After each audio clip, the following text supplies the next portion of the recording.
Nova joia do Vasco vale ouro, e a Europa já sabe disso. Eleito revelação do último Campeonato Brasileiro, Ryan despertou uma verdadeira guerra de bastidores entre gigantes alemães como Bayern e Dortmund. Mas tirar o craque de São Januário não será fácil. Com uma multa de 80 milhões de euros e um não convicto às propostas milionárias da Rússia, o jogo virou xadrez. O Vasco quer fazer a maior venda da sua história, mas a que preço? Fica comigo que eu te conto todos os detalhes dessa disputa que promete parar o mercado e definir o futuro do ataque cruz-maltino.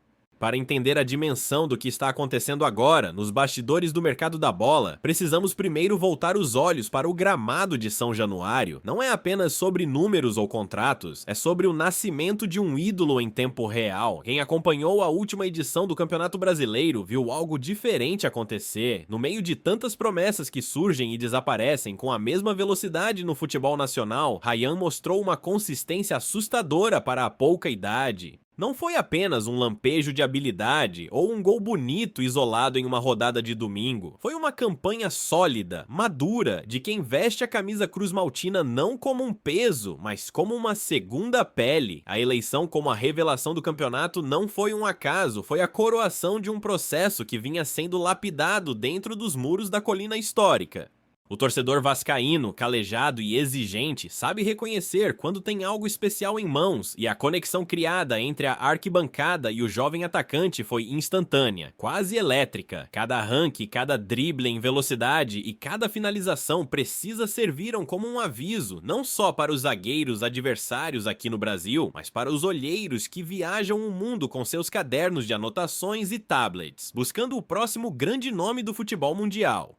E é exatamente aí que a história deixa de ser apenas sobre futebol jogado e passa a ser sobre estratégia, geopolítica esportiva e cifras milionárias. O radar europeu é implacável, ele não dorme. Enquanto a torcida celebrava os gols e a renovação das esperanças para a temporada seguinte, relatórios detalhados já cruzavam o Oceano Atlântico. O que estamos vendo agora, essa agitação no mercado, não começou ontem, é o resultado de meses de monitoramento silencioso. Clubes da elite do futebol mundial não fazem apostas cegas, eles acumulam dados, eles sabem quantos quilômetros Ryan corre por jogo, qual é a sua velocidade de reação, como ele se comporta sob pressão em um clássico no Maracanã lotado, e até como é a sua estrutura familiar e psicológica. E os dados, meus amigos, são impressionantes. Foi essa combinação de talento bruto com uma mentalidade profissional precoce que fez com que os telefones na diretoria do Vasco começassem a tocar com um código de área muito específico, o da Alemanha. Não estamos falando de clubes medianos que buscam revenda, estamos falando da nobreza do futebol europeu.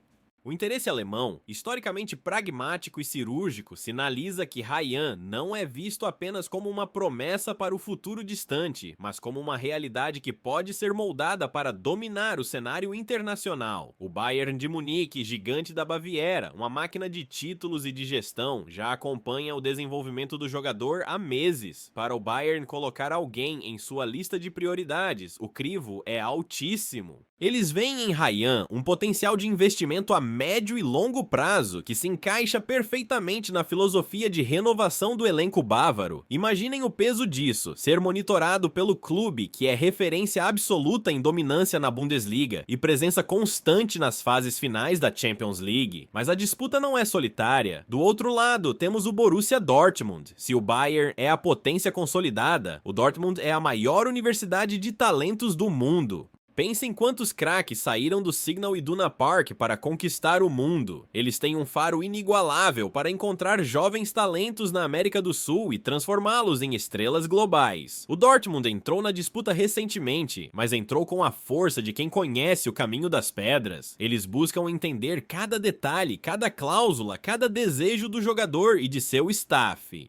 A Muralha Amarela quer ver o talento brasileiro brilhando em seu gramado, e essa concorrência interna na Alemanha apenas inflaciona o valor e o prestígio do atleta. O cenário é de guerra fria. De um lado, o Bayern, com seu poderio financeiro e institucional. Do outro, o Dortmund, com seu projeto esportivo sedutor para jovens. E no centro de tudo isso, o Vasco da Gama. A diretoria cruz-maltina, ciente do diamante que tem em mãos, não está agindo com o desespero de outrora. Há uma calma tensa em São Januário. Eles sabem que o assédio é inevitável, mas decidiram que não serão reféns do mercado. A valorização do atleta é a carta na manga. Ryan renovou seu contrato recentemente e isso dá ao clube carioca o controle do tempo. Não há necessidade de vender na primeira oferta. Não há necessidade de liquidar o patrimônio do clube para fechar as contas do mês às pressas. Essa postura firme da diretoria muda completamente a dinâmica da negociação. Em vez de o Vasco ir à Europa oferecer o jogador, é a Europa que vem ao Rio de Janeiro tentar convencer o Vasco. E essa inversão de papéis é fundamental para o que vamos discutir a seguir: os valores. Porque quando os gigantes brigam, os números sobem. E quando falamos de Ryan, os números que estão sendo colocados na mesa, ou pelo menos especulados nos bastidores, são de fazer qualquer diretor financeiro perder o sono. Estamos falando de cifras que podem redefinir o patamar financeiro do clube para os próximos anos. Mas será que o dinheiro é tudo? Será que a vontade do jogador não pesa? A situação é complexa e envolve muito mais do que apenas assinar um cheque. Para entender a segurança com que a diretoria do Vasco navega por esse mar agitado de especulações, é preciso olhar para a muralha que foi construída em torno do atleta.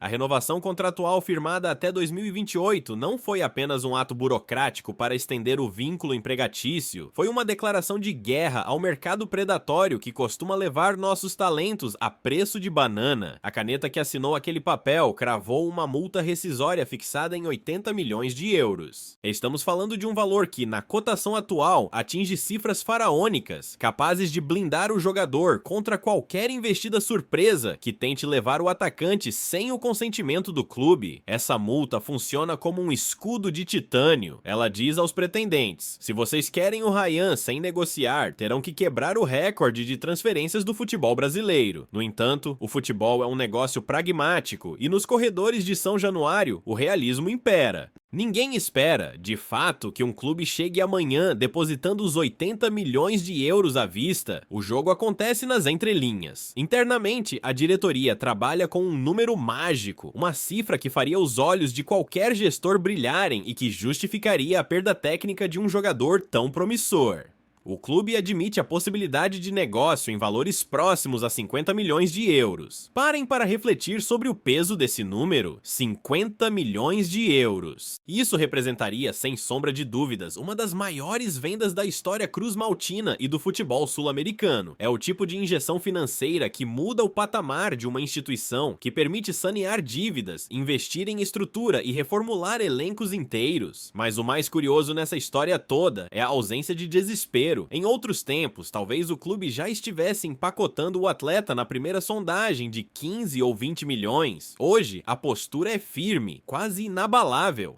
O Vasco sabe o que tem e sabe que a escassez de camisas 9, de atacantes com faro de gol e juventude, é um problema global. Por isso, a diretoria se dá ao luxo de esperar, de ouvir, de negar e de contrapropor. Não há pressa para concluir qualquer acordo, e essa paciência é a maior arma na mesa de negociações. Eles estão apostando que o tempo joga a favor, que cada gol marcado no Brasil adiciona mais alguns milhões à etiqueta de preço final. É uma aposta de alto risco, claro, pois lesões e oscilações fazem parte do esporte, mas é uma aposta calculada na confiança do potencial de evolução do garoto. E foi justamente testando essa firmeza que apareceu o primeiro concorrente a tentar transformar o interesse em ação concreta. Quem chegou avançando o sinal, tentando furar a fila dos gigantes da Europa Ocidental, foi o Zenit, da Rússia.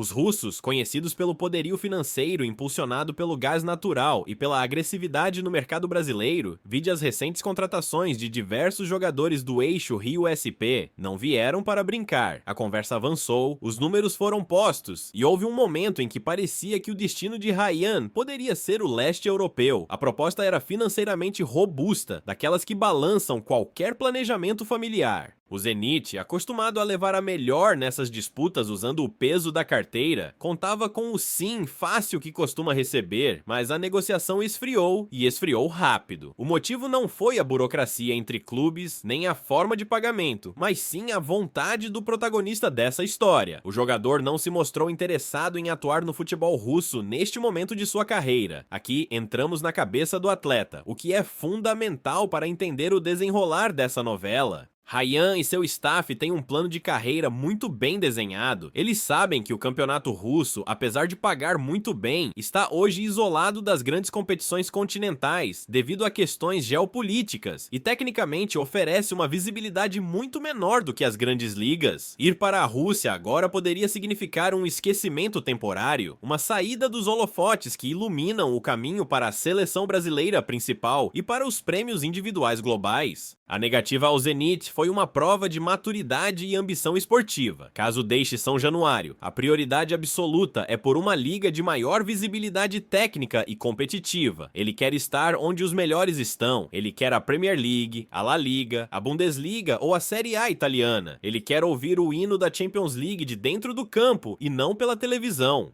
Essa decisão de recusar o dinheiro imediato da Rússia em prol de um projeto esportivo mais sólido na Europa Central mandou um recado claro para o mercado. Ryan não está à venda para qualquer um. Ele sabe o seu valor e sabe onde quer chegar. E isso, ironicamente, só aumentou o apetite dos clubes que realmente importam. A recusa aos russos limpou o terreno para que as conversas voltassem a focar nos centros nervosos do futebol. Com o Zenit fora da jogada, a percepção de que Ryan é um atleta focado em alta performance se consolidou. Isso agrada e muito aos alemães, que valorizam essa mentalidade profissional. Mas não pensem que a lista de interessados se resume a Bayern, Dortmund e o descartado Zenit. O mercado é dinâmico e quando um jogador dessa qualidade diz que quer uma liga de visibilidade, ele atrai olhares de todos os cantos. Clubes que talvez não tenham o mesmo poder de fogo financeiro imediato dos super ricos, mas que possuem projetos esportivos de desenvolvimento de talentos incríveis, começaram a se movimentar nas sombras. O cenário europeu é vasto e há equipes que funcionam como trampolins de luxo, lugares onde um jovem brasileiro pode chegar, se adaptar à cultura europeia sem a pressão insana de ter que decidir um título no primeiro mês e depois saltar para o topo do mundo. E é nesse segundo escalão de elite que novos personagens começam a entrar nessa narrativa, prontos para desafiar a lógica de que apenas os clubes com os maiores orçamentos levarão a melhor. E se você gosta de conteúdo direto, informativo e que vai além do óbvio, esse é o Da Raiz ao Campo. Aqui a gente analisa o futebol com dados, contexto e informação de verdade, sem sensacionalismo. Se esse vídeo te ajudou a entender melhor o cenário, deixa o like. Isso fortalece o canal e faz esse conteúdo chegar a mais pessoas. Se inscreva e ative o sino para não perder os próximos vídeos, porque o futebol não começa só no apito final. Ele vem da base, da história, da raiz e chega ao campo. Nos vemos no próximo vídeo.